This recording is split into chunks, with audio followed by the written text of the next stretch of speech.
अस्सलाम वालेकुम dear students, कैसे हैं आप सब। उम्मीद है सब खैरियत से होंगे।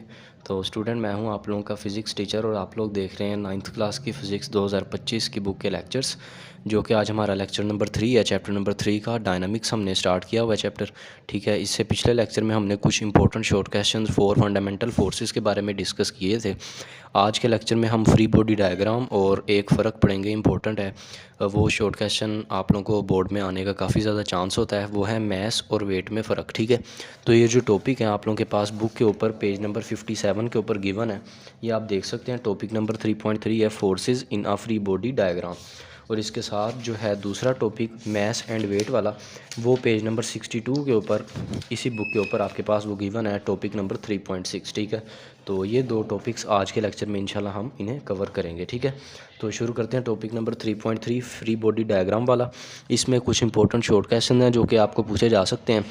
तो सीरीज़ में हमारा शॉर्ट क्वेश्चन नंबर 7 बनता है, ये डिफ़ाइन फ्री बॉडी डायग्राम। तो सबसे पहले आप लोगों ने फ्री बॉडी डायग्राम की डेफिनेशन लिख देनी है, ये बेसिकली होती क्या है।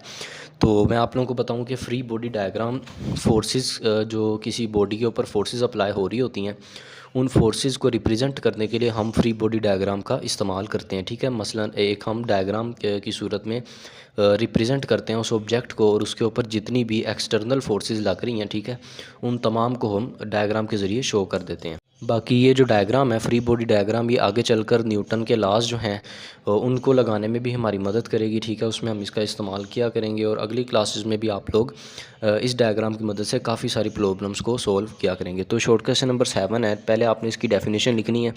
Free body diagrams are used to show the relative magnitudes and directions of all forces acting on an object. तो बेसिकली कोई भी ऑब्जेक्ट है आपके पास, उसके ऊपर कोई फोर्स लग रही है। मिसाल के तौर पर आप लोगों को पता होगा ज़मीन हर चीज़ को अपनी तरफ खींचती है, अट्रैक्ट करती है। ठीक है, ग्रेविटेशनल फोर्स ज़मीन की कहलाती है, वो जिस फोर्स से ज़मीन हर चीज़ को अपनी तरफ अट्रैक्ट करती है। तो कोई भी ऑब्जेक्ट है उसके ऊपर जो ग्रेविटेशनल फोर्स है वो नीचे की तरफ अमल करती है, तो ये उस ऑब्जेक्ट पे अमल करने वाली फ़ोर्स कहलाती है, या हम इसे एक्सटर्नल फोर्स कहते हैं, एक्टिंग ऑन अ बॉडी। और इस फोर्स का कोई ना कोई मैग्नीट्यूड भी होगा और डायरेक्शन भी होगी। डायरेक्शन तो ज़ाहिर सी बात है इसकी डाउनवर्ड है, और जो मैग्नीट्यूड है वो डिफरेंट ऑब्जेक्ट के लिहाज से डिफरेंट हो सकता है। मैग्नीट्यूड का मतलब होता है कोई ना कोई वैल्यू आपके पास होगी। ठीक है, उस फोर्स की कोई वैल्यू होगी, जैसे 50 न्यूटन, 20 न्यूटन, 10 न्यूटन। तो ये वैल्यूज़ को हम क्या कहते हैं, मैग्नीट्यूड। और डायरेक्शन को हम कहते हैं कि जिस सिमत में वो फोर्स अमल कर रही है।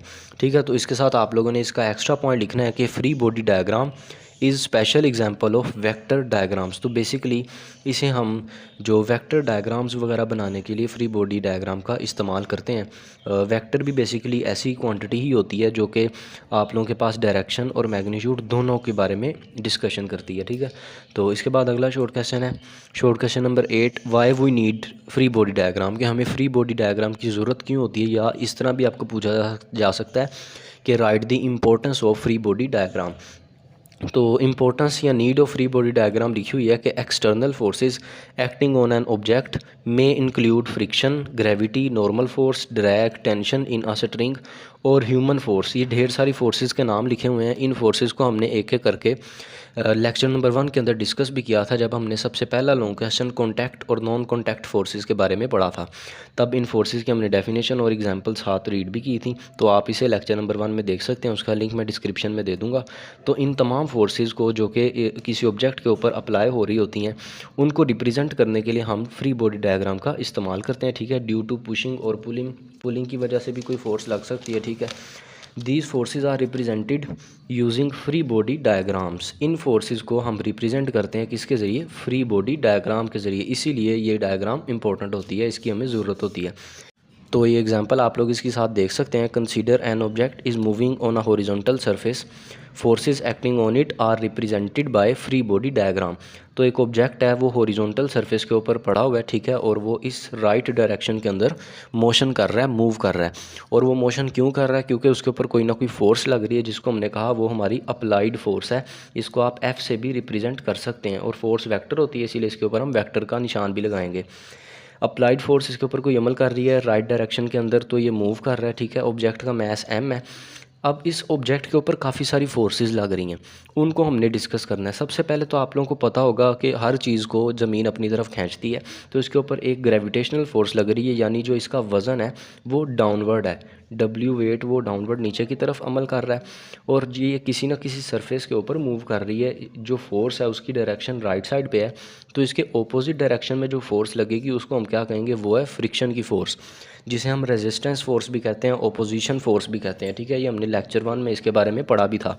तो ये ऑपोजिट डायरेक्शन के अंदर लगती है, जो फोर्स लग रही हो उसकी ऑपोजिट डायरेक्शन में जो फोर्स लगे उसको हम कहते हैं वो फ्रिक्शनल फोर्स है।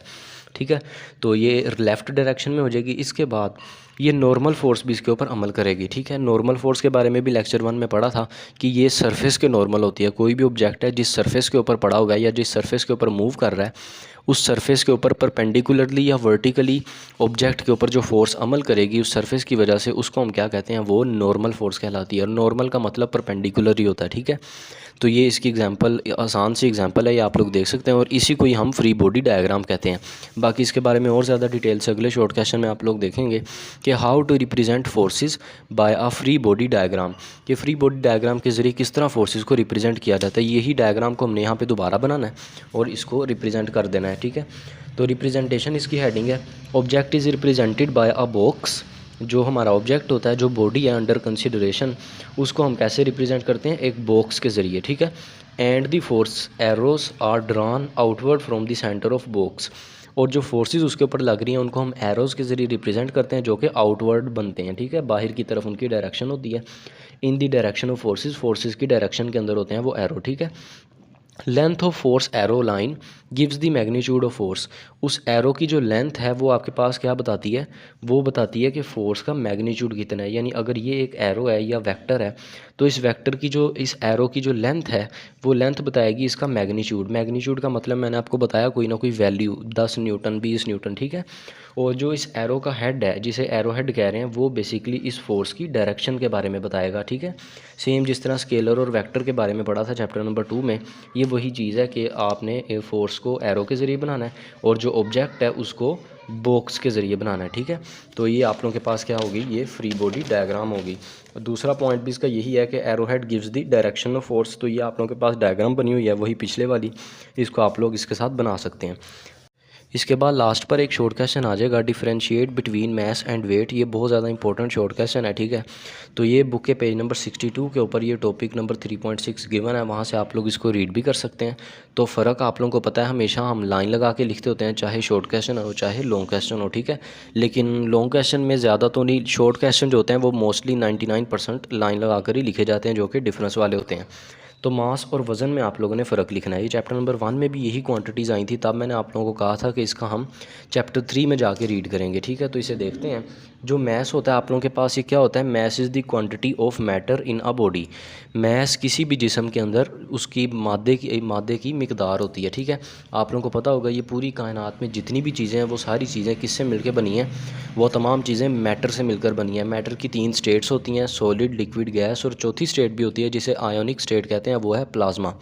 लेकिन ज़्यादातर जो हम आम हालात में जिन्हें ऑब्ज़र्व करते हैं, देख पाते हैं या पढ़ते हैं ज़्यादा, वो हैं सॉलिड, लिक्विड और गैसेस। तो मैटर की किसी भी ऑब्जेक्ट के अंदर जितनी भी क्वांटिटी होगी, ठीक है, जितने ज़्यादा मैटर से वो ऑब्जेक्ट बना होगा उतना ही ज़्यादा उस ऑब्जेक्ट का मैस होगा। तो the characteristic of body which determines the magnitude of acceleration produced when the force acts on it is called mess.